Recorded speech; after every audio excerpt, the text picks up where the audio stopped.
Bapak Ibu Saudara, kita akan mendengarkan firman Tuhan. Tema yang saya mau bawakan saat ini adalah menyenangkan Tuhan atau menyenangkan hati Tuhan ya.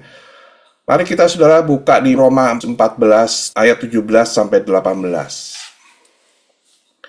Sebab kerajaan Allah bukanlah soal makanan dan minuman, tetapi soal kebenaran, damai sejahtera, dan sukacita oleh Roh Kudus.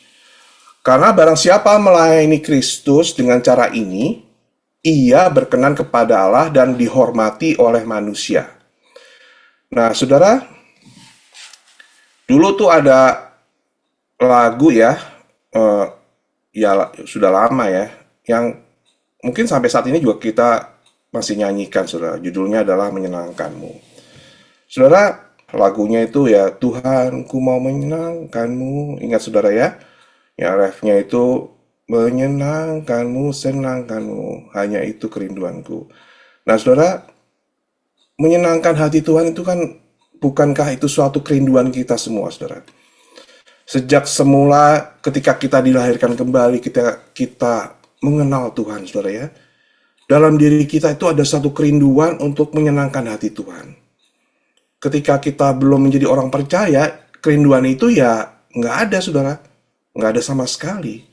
Tapi ketika Tuhan menjamah dan kita menjadi lahir baru, saudara, kerinduan itu lahir, saudara, untuk berterima kasih, untuk menyenangkan hati Tuhan, untuk supaya berkenan kepada Tuhan. Itu muncul, saudara. Saudara, ketika saya pertama kali mengalami kelahiran baru, ya saat itu ya nggak ngerti apa-apa, saudara. Firman Tuhan saya juga nggak tahu. Lagu-lagu rohani pujian penyembahan ya cuma satu yang pernah saya dengar. Saya nggak pernah dengar saudara ya. Tapi dalam diri saya saat itu muncul satu keinginan untuk mengekspresikan terima kasih kepada Tuhan, suatu kerinduan untuk menyenangkan hati Tuhan saudara. Nah ini saya mau saksikan saudara ya.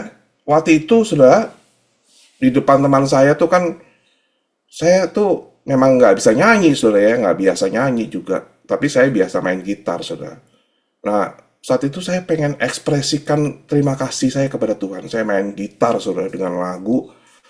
Nah, saya lupa lagu apa, saudara ya. Tapi itu bukan lagu rohani, saudara ya. Tapi saat itu rasanya saya main gitar untuk saya persembahkan kepada Tuhan. Saudara, waktu saya main itu, teman saya sampai loncat, saudara. Ketika mendengar main gitar, bilang, wow, ini Roy, lagu apa nih gitu loh, kamu bawainnya kok sungguh-sungguh banget sampai saya merinding saudara. Nah itu saudara ya, luar biasa. Jadi ketika kita menjadi orang percaya saudara, kita seseorang yang mempunyai hubungan dengan Tuhan, itu dalam dirinya itu akan terpancar saudara kerinduan untuk menyenangkan dia saudara. Nah saudara, masih adakah kerinduan di dalam kita saat ini untuk menyenangkan hatinya, saudara? Apakah sudah mulai memudar? Kita tidak lagi rindu, saudara? Apakah kita ke gereja hanya sekedar rutin belaka dan kita datang karena ingin berbakti, ingin memuji? Atau kita datang ya, saudara, karena ingin berbakti, memuji, menyembah Tuhan dengan kerinduan penuh untuk menyenangkan hatinya, saudara? Nah, saudara, biar kita periksa hati kita masing-masing ya, saudara ya. Nah, sekarang pertanyaan bagaimana kita itu tetap terus ya bisa mempunyai kerinduan untuk menyenangkan hati Tuhan. Kerinduan untuk berkenan kepadanya. Nah, kita kembali buka di Roma 14 ayat 17 sampai 18, saudara. Sebab kerajaan Allah bukanlah soal makanan dan minuman, tapi soal kebenaran, damai sejahtera, dan sukacita oleh Roh Kudus. Karena barang siapa melayani Kristus dengan cara ini, ia berkenan kepada Allah dan dihormati oleh manusia.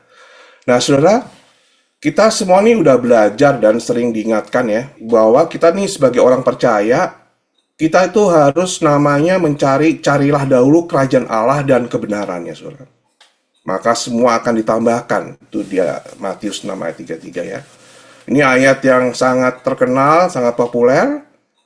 Banyak orang Kristen pasti hafal nih saudara ya. Tapi sekaligus ayat ini juga paling sering dibalik saudara. Iya, ujung-ujungnya semua akan ditambahkan itu yang dulu dicari saudara, bukan kerajaannya. Nah, Ayat 17 tadi dengan jelas dikatakan kerajaan Allah itu bukan soal makanan dan minuman. Itu artinya ya bukan soal tambahan nih saudara, bukan. Tapi soal kebenaran, damai sejahtera, dan sukacita oleh Roh Kudus, saudara.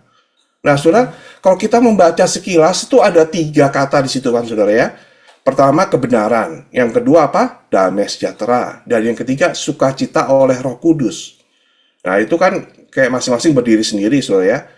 Dan seolah-olah tuh hanya sukacita oleh Roh Kudus yang ada Roh Kudusnya, saudara gitu. Tetapi di terjemahan bahasa Inggrisnya yang saya suka, saudara ya, but is in the realm of Holy Spirit, saudara, filled with righteousness, peace, and joy. Dan kalau mau saya terjemahkan, kerajaan Allah itu adalah soal kebenaran oleh Roh Kudus, damai sejahtera oleh Roh Kudus, dan sukacita oleh Roh Kudus sebenarnya, saudara.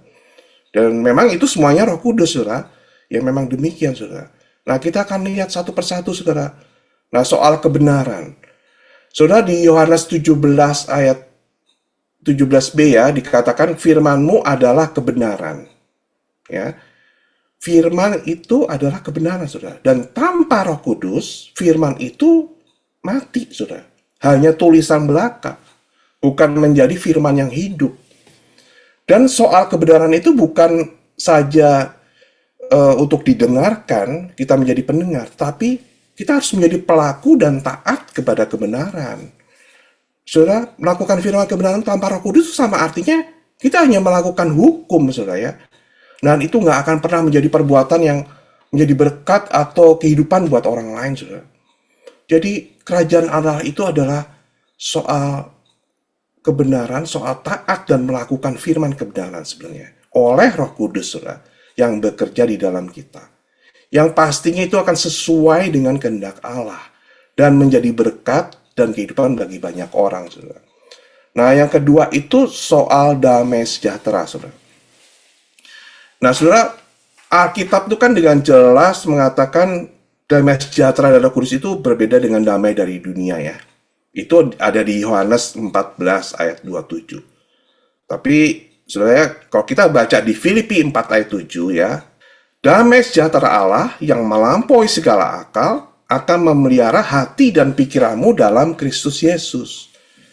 Saudara, di sini ayat ini menjelaskan bahwa damai sejahtera Allah ya yang melampaui segala akal akan memelihara hati dan pikiranmu dalam Kristus Yesus. Saudara, kalau damai dari dunia ini akan terbatas pada akal pikiran aja. Itu nggak akan bisa melampaui, saudara. Orang dunia ini akan merasa damai kalau akal dan pikiran mereka menganalisa suatu situasi dan keadaan dan menyimpulkan itu aman. Ya, kondisinya baik-baik aja. Itu mereka bisa ada damai. Wah, nggak ada apa-apa nih. Tapi kalau damai dari Tuhan itu beda, saudara. Itu dari dalam. Tidak tergantung kepada situasi kondisi di luar, saudara. Ingat, saudara, cerita badai yang menyerang perahu di mana Yesus ada ya. Yesus waktu itu sedang tidur, saudara ya. Kita lihat Yesus nggak kepengaruh, saudara. Adanya badai. Ya, murid-murid aja yang ketakutan, saudara. Karena apa, saudara? Karena damai sejahtera itu ada dalam dirinya. Jadi kerajaan Allah itu adalah soal damai sejahtera yang berasal dari Tuhan, dari Roh Kudus, yang ada di dalam diri kita. Dan situasi keadaan itu nggak bisa pengaruhin sebenarnya. Nah, saudara, sudahkah damai sejahtera Allah itu yang melampaui hati dan pikiran kita itu ada di dalam kita, saudara? Nah, kalau kita ada situasi keadaan menghampiri kita, tiba-tiba nih, saudara, apakah kita bisa tenang seperti Tuhan Yesus? Ya, nah itu pertanyaan buat kita semua, saudara. Nah, yang ketiga soal sukacita nih, saudara. Saudara, beberapa minggu yang lalu kita belajar di Pastor Doni ya mengenai sukacita. Nah, seperti yang disampaikan oleh Pastor Doni, sukacita itu adalah kekuatan kita. The joy of the Lord is your strength. Saudara, mengapa sukacita ini bisa menjadi kekuatan kita, saudara? Karena kita percaya Tuhan ya sudah melakukan perbuatan yang besar atas hidup kita. Ini karena kita percaya, karena kemenangan yang Tuhan berikan dalam hidup kita. Nah, sukacita oleh Roh Kudus itu timbul karena kita ini percaya, saudara, ya, tidak dipengaruhi lagi oleh kondisi dan keadaan di luar sana. Nah, jadi kerajaan Allah dikatakan soal sukacita oleh Roh Kudus ini sebenarnya berasal dari iman percaya kita akan perbuatan besar dan kemenangan yang Tuhan sudah berikan, bukan akan ya, Tuhan sudah berikan, saudara. Jadi kalau Tuhan sudah kasih janjinya, Tuhan sudah berikan, itu sukacita muncul, saudara. Itu bukan dari luar, itu dari dalam, saudara. Nah, demikian, saudara. Itulah ketiga realita dari kerajaan sorga yang barusan ini kita belajar dari ayat 17. Nah, sekarang kita lihat ayat 18-nya, saudara. Barang siapa melayani Kristus dengan cara ini, ia berkenan pada Allah dan dihormati oleh manusia. Nah, saudara, dikatakan barang siapa melayani Kristus dengan cara ini. Cara apa, saudara? Yang tadi saya terangkan di atas. Melayani Kristus dengan berjalan dalam realita kerajaan Allah, yaitu berjalan dalam kebenaran oleh Roh Kudus, berjalan dalam damai sejahtera Roh Kudus, berjalan dalam sukacita oleh Roh Kudus. Jadi melayani Kristus dengan sepenuhnya mengandalkan Roh Kudus, saudara. Bukan melayani dengan kekuatan dan kemampuan diri kita. Dan apa yang terjadi, saudara, kalau kita melayani dengan cara ini? Dikatakan di ayat selanjutnya, saudara, ia berkenan pada Allah atau menyenangkan hati Tuhan. Saudara, saya memilih kata menyenangkan hati Tuhan ya. Karena kalau di terjemahan di Amplified Bible atau terjemahan lainnya, itu kata yang dipakai adalah pleasing ya. Yang lebih tepatnya adalah menyenangkan hati Tuhan, saudara. Jadi, saudara, kalau kita mau menyenangkan hati Tuhan, realita kerajaan itu harus ada dalam hidup kita, saudara. Kebenaran, damai sejahtera, sukacita Roh Kudus itu harus termanifestasi dalam hidup kita. Tuhan tidak bisa disenangkan, saudara, kalau kita melayani dengan kehendak diri sendiri. Dengan keinginan kita, dengan keinginan daging apalagi. Yang motivasinya itu kepentingan diri sendiri, saudara. Uang apalagi, saudara, khususnya di akhir zaman ini. Itu bisa menjadi the biggest motivasi seseorang itu untuk melayani Tuhan, saudara. Nah, itu kan nggak benar, saudara. Jadi, yang Tuhan mau adalah kita itu ya melayani dengan kebenaran, damai sejahtera, dan sukacita oleh Roh Kudus. Semuanya Roh Kudus. Diri kita udah nggak ada lagi, saudara. Jadi, saudara, ya, di luar dari kebenaran oleh Roh Kudus, di luar dari damai sejahtera oleh Roh Kudus, di luar dari sukacita oleh Roh Kudus, itu pasti tidak akan menyenangkan hati Tuhan. Dan berakhirnya akan sia-sia belaka, saudara. Nah, selanjutnya dikatakan, dan dihormati oleh manusia, saudara. Saudara, ketika seorang menyenangkan hati Allah, ya, perbuatan itu pasti akan mencerminkan Kristus dalam hidupnya.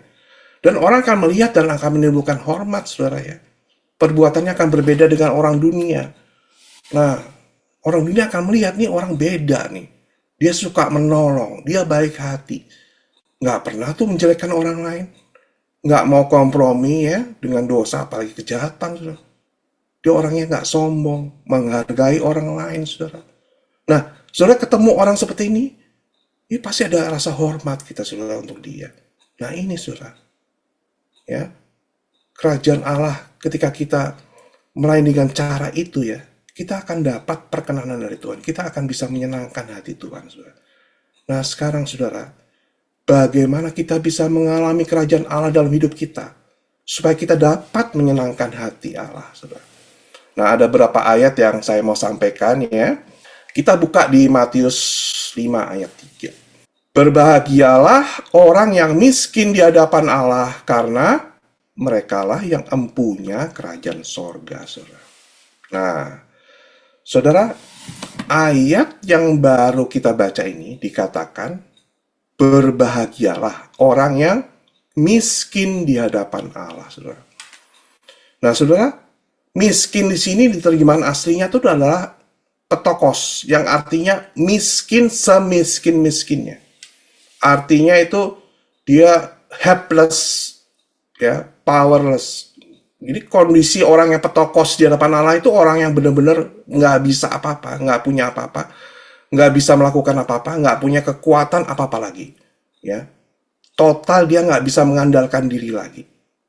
Nah, contoh nih saudara, seorang miskin ya, yang masih bisa cari makan, entah dikasih orang atau maaf ya, dia dapat dari tempat pembuangan sampah dari sebuah restoran, itu masih belum bertokos saudara. Karena dia masih bisa berusaha dan mendapatkan makanan. Tapi kalau namanya udah petokos itu saudara ya, dia itu adalah seorang yang absolut miskin. Mau cari makannya udah nggak bisa, saudara. Udah nggak mampu. Istilahnya mau berusaha cari makan, memang udah nggak mampu. Gerak udah nggak bisa. Mungkin dia hanya tergeletak ya saudara ya, dan mengharapkan belas kasihan dari orang yang lewat saudara. Itu saudara ya. Tapi di sini saudara yang luar biasa saudara ya. Dikatakan berbahagialah orang yang miskin atau petokos itu di hadapan Allah. Saudara. Wow. Itu artinya orang yang miskin ini totally sebenarnya akan bergantung 100% kepada Allah. Dirinya lagi udah nggak ada. Kekuatan diri, kepintaran diri, kemampuan diri, dia udah nggak bisa andalkan. Total bergantung penuh pada Allah. Dikatakan firman Tuhan tadi, berbahagialah itu. Itu luar biasa, saudara. Nah, bagi dunia, orang-orang seperti ini udah tersisihkan, saudara ya. Nggak ada artinya, nggak dianggap, nggak berarti. Bahkan dianggap sesuatu yang memalukan, saudara. Tapi tidak bagi Tuhan, saudara. Bahkan kebalikannya, 100%. Nah, kita baca, saudara, di 1 Korintus 1 ayat 27-28. Tetapi apa yang bodoh bagi dunia, dipilih Allah untuk memalukan orang-orang yang berhikmat. Dan apa yang lemah bagi dunia, dipilih Allah untuk memalukan apa yang kuat. Ayat 28. Dan apa yang tidak terpandang dan yang hina bagi dunia, dipilih Allah, bahkan apa yang tidak berarti dipilih Allah untuk meniadakan apa yang berarti. Nah, saudara, pernah nggak saudara ya merasa, saya ini kok nggak berarti ya, nggak punya prestasi apa-apa. Yang lain tuh koknya pinter-pinter gitu saudara ya. Ini saya lemah banget nih. Nah, kalau lihat si A nih, wah ini hebat banget nih. Seperti itu saudara. Tapi saudara ada good news saudara. Tuhan dikatakan pilih orang-orang yang bodoh, yang lemah, yang tidak terpandang, yang hina, yang tidak berarti saudara. Nah itu untuk apa Tuhan pilih itu saudara? Untuk memalukan apa yang kuat, untuk meniadakan apa yang berarti. Nah, kok bisa ini orang yang udah namanya lemah, hina, yang bodoh, kok bisa memalukan yang kuat, meniadakan apa yang berarti? Kok bisa? Nah, kita teruskan baca di Matius 5 ayat 3 tadi, saudara ya. Dikatakan, berbahagialah orang yang miskin di hadapan Allah, yang bertokos tadi. Karena apa? Nah, ini yang luar biasa. Karena merekalah yang empunya kerajaan surga. Ada amin, saudara ya. Merekalah yang empunya kerajaan surga. Empunya itu artinya merekalah yang punya kerajaan Allah itu, saudara. Nah, orang seperti mereka itulah yang mengandalkan Tuhan sepenuhnya. Ya, sepenuhnya, saudara. Yang mengandalkan Tuhan. Dan karena mereka mengandalkan sepenuhnya Tuhan, itu akan memalukan apa yang kuat. Mereka akan meniadakan apa yang nggak berarti, saudara. Ya, orang-orang ini, saudara, nggak ada yang mereka andalkan selain Tuhan. Nggak ada, saudara. Dan orang-orang ini, karena mereka yang punya kerajaan surga, saudara. Ini berarti mereka akan yang memang berjalan dengan kebenaran oleh Roh Kudus, damai sejahtera oleh Roh Kudus, dan sukacita oleh Roh Kudus, saudara. Karena mereka memang empunya kerajaan Allah. Mereka itu berkenan kepada Allah. Mereka itu menyenangkan hati Allah, saudara. Nah, kita bisa lihat contoh-contohnya nih, saudara. Siapa? Raja Daud, saudara. Dia ini kan orang yang paling muda di keluarganya. Kerjanya hanya ngangon kambing domba, saudara. Ya, nggak dipandang oleh bapaknya, saudaranya. Tapi, saudara, kalau saudara baca, dia dipilih Allah, saudara. Menjadi raja paling besar di sejarah bangsa Israel. Itu Raja Daud, saudara. Ya, yang kayak nggak berarti, nggak dipandang, dipilih itu, saudara. Nah, siapa lagi, saudara? Murid-murid Tuhan Yesus, saudara. Nah, kebanyakan dari mereka itu kan siapa, saudara? Para nelayan. Orang-orang nggak berpendidikan, saudara. Tapi dipilih Allah, dipakai luar biasa, saudara. Ya. Nah, kita saat ini bisa beribadah, ini karena mereka, saudara, karena buah-buah dari pelayanan mereka. Ini orang-orang yang tidak dipandang oleh dunia, saudara, tapi dipilih oleh Allah. Karena mereka, ya, mengandalkan Tuhan, mereka lah yang empunya kerajaan Allah, saudara. Luar biasa, saudara. Nah, kita lihat ayat berikutnya, Markus 10 ayat 14. Ketika Yesus melihat hal itu, ia marah dan berkata kepada mereka, biarlah anak-anak itu datang kepadaku, jangan menghalang-halangi mereka. Sebab orang-orang yang seperti itulah empunya kerajaan Allah. Saudara, dalam ayat ini ya, suatu hari Yesus tuh marah kepada murid-muridnya karena ada anak-anak kecil, saudara ya, dihalangi untuk datang kepadanya. Nah, Tuhan Yesus di ayat ini mengatakan, jangan halangi mereka. Karena apa, saudara? Karena orang-orang seperti itulah dikatakan empunya kerajaan Allah, saudara. Tapi bukan anak-anak kecil yang punya kerajaan Allah, tapi dikatakan orang-orang yang seperti anak kecil ini yang empunya kerajaan Allah. Nah, saudara, saya tidak akan di kesempatan ini membahas lebih jauh tentang sifat yang dimiliki seorang anak kecil ya. Mengapa mereka akhirnya disebut empunya kerajaan Allah. Tapi ada satu hal yang dimiliki seorang anak kecil yang menonjol itu, saudara ya. Mereka apa, saudara? Mereka punya percaya yang bulat kepada orang tuanya. Mereka nggak akan pertanyakan, saudara, kalau orang tuanya sanggup menyediakan makanan, tidak. Ketika mereka lapar, mereka tinggal berteriak ya kepada orang tuanya, Mama, lapar nih, mau makan, gitu. Nggak mikir makanan ada atau nggak mikir mereka. Itulah mengapa orang-orang yang seperti anak kecil ini disebut mereka yang empunya kerajaan Allah. Karena anak kecil itu, saudara ya, nggak ada di dalam mereka namanya kurang percaya itu nggak ada, saudara. Atau bahkan curiga kepada orang tua itu nggak ada, saudara. Mereka sangat polos, sangat percaya, dan mengandalkan orang tua ketika butuh sesuatu. Nah, punya sikap hati seperti ini, saudara, itulah empunya kerajaan Allah. Dan itu menyenangkan hati Tuhan, saudara. Nah, banyak sekali ayat-ayat dalam firman Tuhan yang Tuhan kerap kali berkata, percayalah, percayalah. Juga seringkali Tuhan menegur, saudara, mengapa kamu kurang percaya? Mengapa kamu kurang percaya? Nah, karena apa, saudara? Karena percaya atau iman itu ya, itu menjadi dasar suatu yang penting banget. Dari suatu hubungan dengan Tuhan yang terus-menerus. Dan tanpa iman atau percaya, tidak mungkin orang menyenangkan hati Tuhan. Nah, ini kita lihat di ayat yang terakhir ini, saudara. Ayat Ibrani 11 ayat 6a. Tetapi tanpa iman tidak mungkin orang berkenan kepada Allah. Jadi artinya, tanpa iman, yang seperti anak kecil tadi, saudara ya. Tanpa percaya, yang seperti anak kecil itu, saudara. Tidak mungkin orang itu berkenan atau bisa menyenangkan hati Tuhan, itu nggak mungkin, saudara, dikatakan firman Tuhan. Itu penting sekali, saudara. Makanya anak kecil itu, orang seperti anak kecil itu adalah empunya kerajaan Allah, saudara. Ya.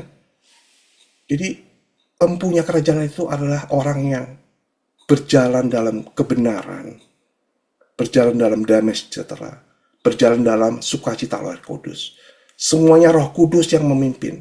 Dirinya udah nggak ada lagi, saudara. Dan itu, saudara, hal itu yang menyenangkan hati Tuhan. Ketika diri kita yang maju, ada daging kita yang maju, Tuhan nggak bakal disenangkan, saudara. Nggak bakal, saudara. Tapi ketika Roh Kudus semuanya, orang itu mengizinkan Roh Kudus yang bekerja, Tuhan itu disenangkan, saudara. Bukankah itu menjadi kerinduan kita, saudara? Ya, saudara, di akhir dari firman yang saya sampaikan pada hari ini, rindukah saudara menyenangkan hati Tuhan? Rindukah saudara berkenan di hati Tuhan senantiasa? Saya juga rindu, saudara. Biarlah kita mencari kerajaan Allah dan mengalami 3 hal tadi, saudara ya. Kebenaran oleh Roh Kudus, damai sejahtera oleh Roh Kudus, dan sukacita oleh Roh Kudus. Dan kita berjalan dengan semuanya itu, maka itu akan menyenangkan hati Tuhan. Dan pastikan saudara, kita menjadi orang yang totali percaya dan mengandalkan Tuhan. Seperti seorang yang petokos tadi saudara ya, dan anak kecil. Karena hanya kepada orang-orang seperti itu saudara, dikatakan merekalah empunya kerajaan Allah. Ya, merekalah orang-orang yang berkenan di hati Tuhan, yang menyenangkan hati Tuhan. Amin.